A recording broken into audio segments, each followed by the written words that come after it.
Aprender, luchar y amar y saber que estamos vivos, unidos para lograr un despertar educativo.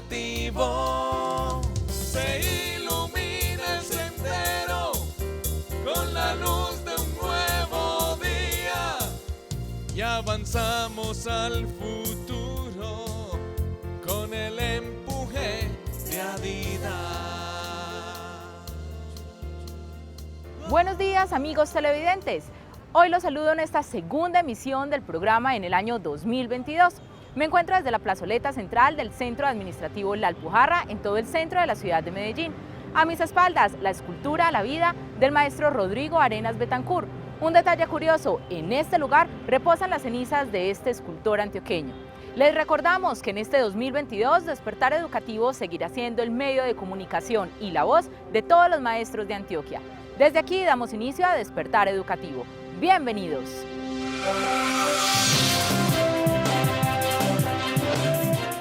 Presidente de Adidas recibe con gratitud este nuevo 2022 y desea para todo el magisterio colombiano un año lleno de reivindicaciones. Invita y recuerda que Adidas es una organización de puertas abiertas al servicio de los maestros.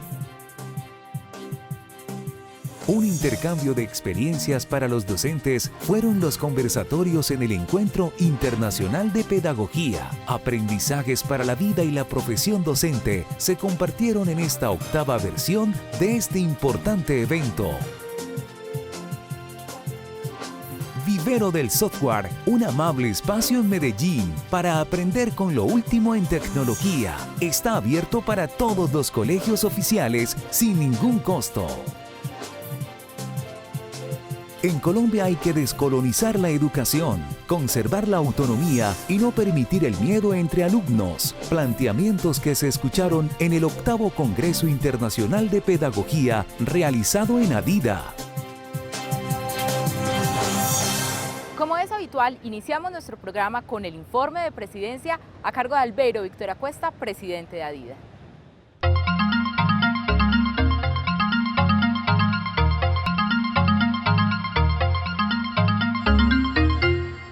Un combativo y sindical saludo a toda nuestra comunidad educativa. Recibimos con regocijo el año 2022, esperando que sea un año de grandes conquistas para el magisterio antioqueño y el magisterio colombiano. Sabemos de los grandes retos que tenemos a nivel nacional, a nivel departamental y municipal en cada uno de los entes territoriales que tenemos como organización sindical en este departamento de Antioquia. Como Adidas estamos comprometidos con el magisterio y por ello somos una organización sindical de puertas abiertas. Compañeros, vamos a la escuela de la presencialidad, pero exigimos al gobierno nacional y departamental garantía para los estudiantes, para los profesores y los padres de familia. No se trata de una exigencia mutua o una exigencia unilateral de parte del ministerio, sino que existan las condiciones necesarias en cada uno de los establecimientos del país y del departamento de Antioquia para arrancar con el tema de la presencialidad. También invitamos a los padres de familia que nos escuchan en esta programación que matriculen a sus hijos en los colegios públicos. El magisterio está preparado para atender a todos sus hijos, así que los invitamos a matricular a los estudiantes. De igual forma, invitamos a los maestros a comprometernos con la causa. Sabemos de los grandes retos que tenemos en lo político, en lo social, en lo económico, porque será un año bastante difícil de acuerdo a los indicadores. Será un año que sigue afectado por todo el contagio que estamos viviendo en el departamento y en el país, pero estamos preparados como maestros, como organización sindical para seguir nuestro reto. A nivel de la organización sindical tendremos elección de delegados, elección de la Junta de Adidas, también tendremos elección de FECODE y estaremos en este primer trimestre del año visitando a cada uno de los municipios con nuestras comunas habituales, dándole las orientaciones necesarias a cada uno de los maestros afiliados a nuestra organización para fortalecer la lucha. Compañeros maestros, es hora de ponernos la camiseta por Colombia, por nuestro departamento, por este gremio que estamos defendiendo cada día, por la salud del magisterio y seguir avanzando con determinación en este año 2022. Un sindical saludo para todos, que Dios les bendiga y nos vemos en la lucha. Despertar educativo. Son muchos los conocimientos y experiencias que se intercambian en el Congreso Internacional de Pedagogía. Hoy compartimos con ustedes las reflexiones de algunos invitados que participaron de los conversatorios.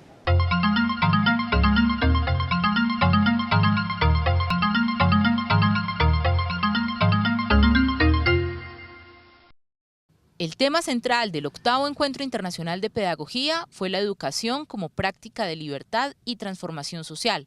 De acuerdo a estos conceptos, se realizaron conversatorios sobre experiencias de maestros y los centros de investigación. Se socializa lo que los maestros vienen haciendo, vienen pensando, se forjan nuevos sueños educativos y pienso yo que también producen en los asistentes y en las personas que están vinculados a ellos como una especie de efecto sinérgico que contagia a muchos y abre los sueños, las expectativas. Me parece muy importante, sí. Y muy importante que estén vinculados distintos sectores, no solo los sindicatos, sino también centros de investigación, entidades gubernamentales, entidades culturales de la ciudad. Es un evento de ciudad realmente. Y es que el intercambio de experiencias, conocimientos e investigaciones en el aula siempre será de estudio e importancia para los docentes. Precisamente en uno de los conversatorios con invitados presenciales y virtuales, uno de los temas centrales fue la educación formal y popular y cómo el contexto juega un papel importante en la educación. Entendiendo como escuela formal todo lo que es el sistema educativo, desde el preescolar hasta los posgrados, pues la culminación como en el orden profesional, y la escuela popular refiriéndose especialmente a esas iniciativas de educación que se dan por fuera de la escuela formal y tiene distintos niveles y todo, pero desde el punto de vista, social y político, la educación popular se refiere básicamente a una educación para la transformación del mundo desde la misma educación del ser humano y desde su trabajo por formarse como un ser en libertad con el otro y para sí mismo y para el otro. Y es que nuestras prácticas son prácticas situadas en un contexto, y un contexto no es un espacio, un contexto no es un entorno, un contexto son las condiciones, las circunstancias que por un lado me ubican la práctica en unas, vamos a decir, suertes de limitaciones que debo enfrentar, que me retan, que me desafían y que tengo que asumir. La educación actual lo veo en su mejor momento, en crisis, que es como debe estar, para interrogarse, para pensarse cómo se renueva, cómo responde a las necesidades del ser humano. Entonces, me encanta cómo está, crisis, en crisis, en crisis. Algunos dirían, no, está mejor que en otras épocas porque hay escuelas, hay tecnología. Otros dirían, no, está peor que en otras épocas porque ya los maestros no son los maestros tradicionales. No, yo pienso que es leer la historia y entender que eso que llamamos la crisis es la posibilidad de aprender del pasado para proyectar el futuro desde el presente en que estamos actuando. Uno de los conversatorios unió los diferentes centros de investigación de las entidades organizadoras, dialogando sobre el análisis de la educación. Buscamos que sus centros de investigación o los grupos que estén o no registrados en las plataformas de Colciencias o hagan investigación orgánica, porque de hecho también existe en Colombia ese tipo de enfoque, den a conocer a la comunidad, a nuestro país y a muchos otros contextos del mundo que efectivamente se realiza una labor importante que tiene que ver con esa lectura de la realidad, que tiene que ver con ese aporte que de alguna manera busca transformar la realidad y busca transformar la sociedad apuntando como ayudando con esos granitos de arena, con esos aportes que hagan dinamizar la praxis pedagógica, que nos hagan tener una perspectiva de un mejor país. Algunos dicen que básicamente la Federación Colombiana de Trabajadores de la Educación adoctrina. Eso es una tesis que pierde vigencia, puesto que si el adoctrinamiento procede del magisterio colombiano en particular, entonces ¿por qué los partidos tradicionales aún durante más de 200 años en Colombia perviven? Pues eso significa que es al revés. A propósito de la reflexión sobre la educación actual, sin duda la pandemia cambió todas las dinámicas, incluso en eventos como este, que permitió la unión de lo virtual con lo presencial. La pandemia creó otras realidades y aceleró la historia humana. Entonces eso hace que las dinámicas y las formas como interactuamos los humanos, no en Colombia, en el mundo, se están transformando, pero se están transformando a una velocidad alarmante. Es un cambio vertiginoso de la historia que hace que las interacciones humanas se produzcan de esta manera. En realidad la alternancia educativa, fruto de la pandemia educativa, se ha fortalecido y se ha fortalecido a tal punto que nos plantea un dilema de si la educación hacia los años siguientes va a ser una educación presencial o va a ser una educación mixta presencial. Yo diría que el último aspecto es el que va a tomar una resignificación. Finalmente, de estos encuentros sobre pedagogía quedan un sinnúmero de reflexiones, no solo para la profesión docente, sino para la vida misma. Porque somos seres que aprendemos con otros. Entonces, ¿quiénes nos ayudaron? ¿Con quiénes descubrí que podía mirar desde otra perspectiva la realidad en la que trabajaba? Yo creo que eso nos pasa a todos, a todas las maestras, a todos nosotros, si hacemos ese momento de reflexión. Hoy he visto algo nuevo en mi práctica. ¿A partir de qué? ¿En qué cambió mi mirada? ¿Cómo me ayudaron otros, por positivo o por negativo, a mirar las cosas diferentes? Eso me parece fundamental. Hay avances en la medida en que hay encuentros con el otro, y todo encuentro es un encuentro que deja una enseñanza, que deja un aprendizaje. Un espacio para pensarnos es precisamente estos encuentros internacionales de pedagogía, donde se ve la necesidad de el ejercicio de la educación popular, de la educación crítica, no ese adoctrinamiento del que hablan, sino de cómo la escuela conlleva a la formación de un ser humano que entiende que él no es solo, que es integral, que él hace parte de la tierra, que no es un ser individual y que está por encima de los seres vivientes, sino que cohabita, que hace parte de ese proceso, y eso implicaría una nueva cosmología y unas nuevas formas de ver la realidad. Despertar educativo. ADIDA es el sindicato que agremia aproximadamente al 80% de los docentes y directivos docentes que laboran en el departamento de Antioquia. Vela por una educación pública de calidad, financiada por el Estado y por el cumplimiento de los derechos constitucionales de sus afiliados. Miles de maestros en Antioquia convierten a esta organización en uno de los sindicatos más grandes del país y que ha logrado en sus más de 6 décadas de lucha reivindicaciones tan importantes como la estabilidad laboral de los maestros, la reversión de colegios por cobertura al sector oficial, conquistas económicas como la bonificación por zonas de difícil acceso, la aplicación del debido proceso a educadores con dificultades, la interlocución ante los entes gubernamentales, la creación del Fondo de Prestaciones Sociales para el Magisterio.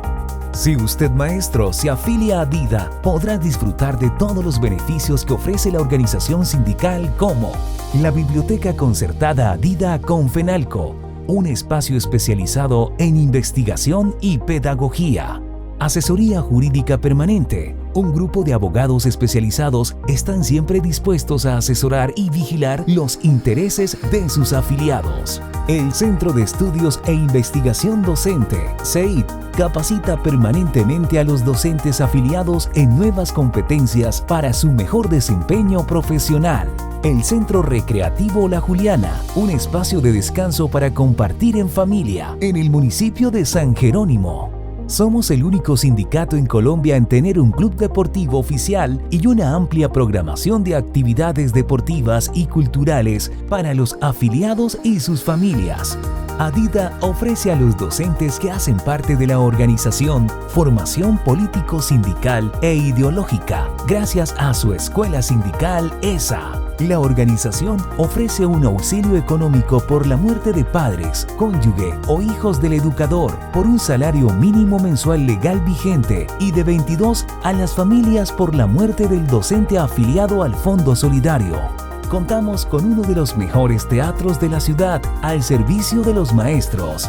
Además, usted como afiliado ayudará a fortalecer los medios de comunicación institucionales como radio, televisión, las redes sociales y las revistas digitales que encontrará en la página web oficial. Medios de comunicación alternativos que por muchos años han visibilizado la profesión docente desde lo social, lo político y lo pedagógico. Muchas son las razones para que usted, compañero maestro, se sume a esta organización que reivindica la profesión docente con dignidad y respeto y que forja desde la lucha la defensa de la educación pública. Afíliate a ADIDA, Asociación de Institutores de Antioquia. Despertar educativo. En este 2022 queremos compartir con ustedes esos lugares de ciudad que son estratégicos para llevar a los estudiantes. Iniciamos con el Vivero del Software, un espacio para que los estudiantes visiten y aprendan de lo mejor de la tecnología de punta. Para hablar un poco más de esto nos conectamos con mi compañero Jaime Vidal, quien se encuentra con el director del Vivero del Software. Jaime, buenos días, adelante. Compañera, muy buenos días. Hemos regresado aquí al Vivero del Software de la ciudad de Medellín, que repito queda en inmediaciones del INEN José Félix de Restrepo, entre las avenidas Las Vegas y la Regional. Y estamos aquí porque queremos hablar con Jenny Rosso Zapata, director de este vivero. Director, buenos días, bienvenido a Despertar Educativo. Muchas gracias, bienvenidos siempre aquí a nuestro Vivero del Software y bueno, estamos prestos para las inquietudes que tengas, Jaime. Primero que todo, ustedes definen este lugar como educación para la cuarta revolución industrial. ¿Qué es eso? Volvamos a repetir qué es eso porque a muchos no nos queda claro.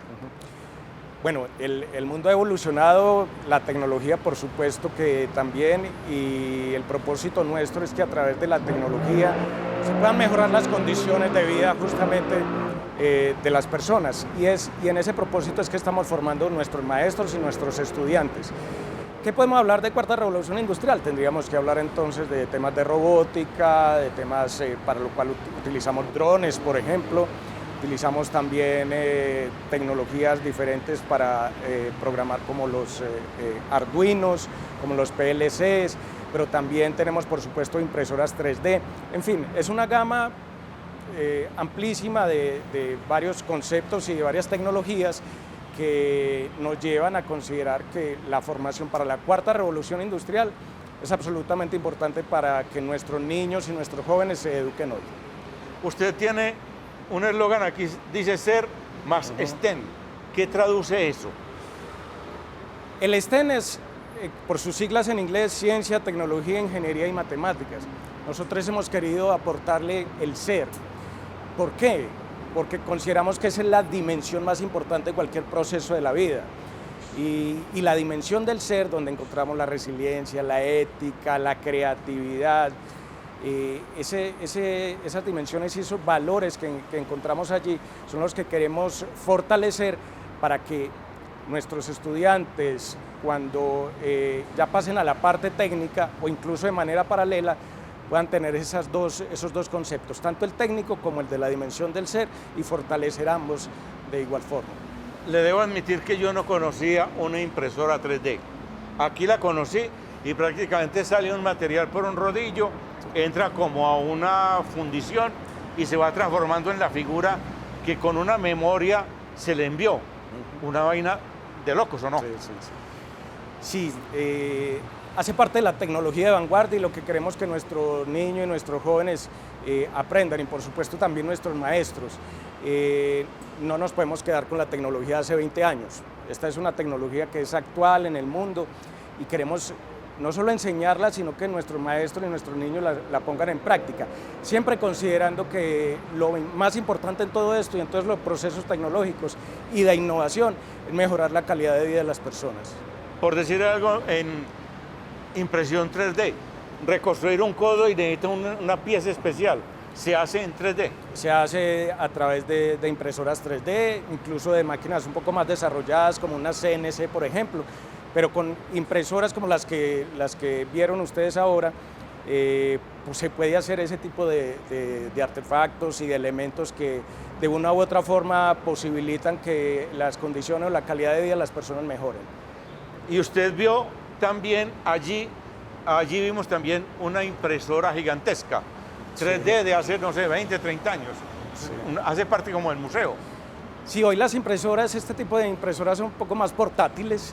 Esa impresora que vieron ahora, obviamente mucho más grande, impresora hace unos 12 años más o menos, 10, 12 años, ya no se utilizan tanto, pero hace parte justamente para enseñarle a nuestros niños, a nuestros jóvenes, de cómo era la tecnología cuando ellos no habían ni siquiera nacido y cómo es ahora. Muy bien. Ahora, en esto de la tecnología de punta que llaman, pues uno está familiarizado con el celular y de alguna manera con los drones, ¿sí o no? Eso nos permite recorrer extensiones de fincas, mirar planos, mirar terrenos, pero hablemos de robótica. Ustedes salieron con unos jueguitos ahí que es como para armar y con eso es que aquí se introduce el conocimiento del robot mediante una memoria, me decía. Sí, el concepto básico es del de pensamiento computacional y el de programación. Y programación no necesariamente tiene que ser a través de lenguajes de programación o a través de un software. Eso puede ir más adelante, pero lo básico se puede hacer a través de esos bloquecitos que viste y que son los que con los niños más pequeños, incluso con los maestros, enseñamos a manejar. Posteriormente, con esos bloques se arma un robot o un carrito que a través de Arduinos o de PLCs se pueden programar y que pues, cumplen una misión, la que tú le programes obviamente en el computador, bien sea recoger un objeto, el apagar fuego, seguir línea. Hay varios retos en ese aspecto. Y procedimientos quirúrgicos también. También, sí, sí. Pero el tema no es como tan, por allá están en el universo. Es una memoria que se aprende a programar, sí. y con base en la programación pone a funcionar el robot. Sí, las digamos, maneras que tenemos acá, al ser tan portable todo, pues posibilitan que justamente tengamos esa opción, que ya no tengamos que estar con esa maquinaria o con esos espacios tan industriales, sino que podamos hacer en el escenario educativo esos principios justamente de la cuarta revolución industrial. Año 2022, escenario educativo, instituciones educativas de Medellín. ¿Cómo se puede servir del vivero del software los maestros y los alumnos? El vivero del software es una sede de Secretaría de Educación, es nuestro vivero y es el vivero de nuestros maestros, de nuestros niños, de nuestros jóvenes, de nuestros directivos docentes. Y aquí pues todos lo conocen muy bien, pueden estar no solo en formación, sino también para otro tipo de actividades, pero principalmente nuestra misión y nuestro foco se centra justamente en la tecnología y en la cuarta revolución industrial, siempre reconociendo el ser más STEM. Así que para el 2022 vamos a tener a disposición todo lo que hemos visto y a fortalecer justamente esos procesos. Pensando en mi experiencia, uno cree que así como nosotros, la mamá o el papá de mis hijas, llevaban a mis hijas al Colombo americano a aprender inglés y eso era un sacrificio de 1 o 2 veces por semana. Aquí los papás y las mamás también pueden traer el niño, sí, acompañarlo y tiene el conocimiento aquí de manera gratuita. Así es. Nosotros con nuestro equipo de ingenieros tenemos unas formaciones, lo denominamos semilleros, y en esos semilleros de robótica educativa y robótica experimental y de programación también, pues lo que hacemos es formar a nuestros niños. Como tú lo dices, efectivamente, Jaime, de forma gratuita, aquí no les cobramos por ello. Hacemos unas convocatorias abiertas y tenemos unas formaciones, unos semilleros que oscilan entre los 8 y los 10 años y otros para 10 a los 13 años, y ya para estudiantes un poco más grandes, que son los nuestros de la media técnica también, que quieran profundizar en estos aspectos de la robótica, pues también tenemos abiertas las formaciones. Muy bien, ahí está la invitación abierta para el año 2022, para que usen este lugar donde se aprende eso que se llama Cuarta Revolución Industrial. Despertar educativo. Del papel de los posgrados en Colombia, de la necesidad en la educación, el miedo y la autonomía escolar. De esto habló en el Congreso Internacional de Pedagogía Elizabeth Castillo, catedrática de la Universidad del Cauca.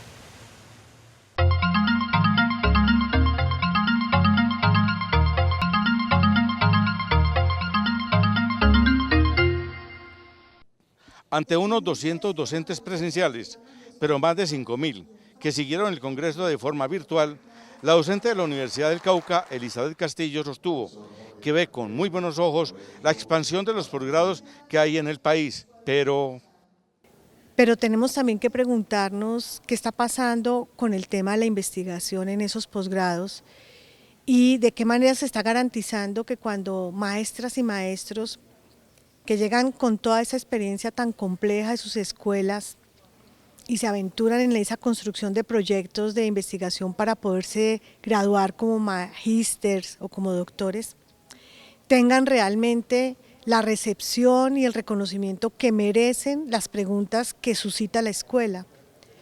Sabemos que la Universidad Colombiana ha tenido una tradición muy disciplinar, todavía tenemos unas tareas muy grandes de entender otras formas de investigación como la investigación pedagógica, y en ese sentido pues la pregunta que yo me hago es ¿qué tanto estamos garantizando que en los posgrados las maestras y los maestros se puedan afirmar en su condición de sujetos de la pedagogía, investigadores pedagógicos, y no por el contrario terminen alejándose de ese oficio y de las preguntas que ese oficio suscita? como en otros congresos de pedagogía, la docente Castillo invitó a sus colegas a descolonizar la educación en Colombia. Toda la escuela, la pedagogía, la educación, porque por supuesto la invención de la escuela y de los distintos campos de conocimiento que con ella surgieron, pues son producto de una historia eurocéntrica, y en América Latina y en Colombia en particular estamos convocadas a hacer un proceso de descolonización diaria, sistemática, creativa, que nos permita producir equilibrio de historias, que nos permita producir justicia curricular. A propósito de lo dicho por la rectora de la institución educativa rural Pueblo Nuevo de Necoclí, un niño con miedo no aprende, la catedrática lo reafirma. Cuando un niño o una niña experimenta a muy temprana edad la terrible situación de ser discriminada o discriminado por su condición racial, por su condición de clase, por su origen cultural, esa vivencia termina siendo la totalidad de la vida en la escuela. Entonces es muy poco probable que ese niño o esa niña puedan aprender todo lo que se espera que aprendan. Es probable que sean los niños que se quedan callados o que se llenan de rabia o que no hacen las tareas, y por eso es tan importante que la escuela se siga haciendo la pregunta por el buen vivir. Tal como el movimiento pedagógico colombiano lo ha reclamado, esta expositora del Congreso Internacional de Pedagogía, ADIDA 2021, lo reafirma, que no se vaya a perder la autonomía escolar. Claro, yo soy una convencida que los maestros y las maestras son sujetos políticos fundamentales para una sociedad como la nuestra, pero eso demanda una dosis de autonomía intelectual, moral y política muy alta. La autonomía también implica que nos equivoquemos, por supuesto, pero sobre todo que no dependamos en nuestras acciones, en nuestras decisiones de reglas del juego impuestas, de jerarquías, de esas dominaciones que vienen muchas veces con las políticas educativas. Más bien aprender un poco a construir, como nos lo han enseñado en América Latina, esa dignidad con autonomía.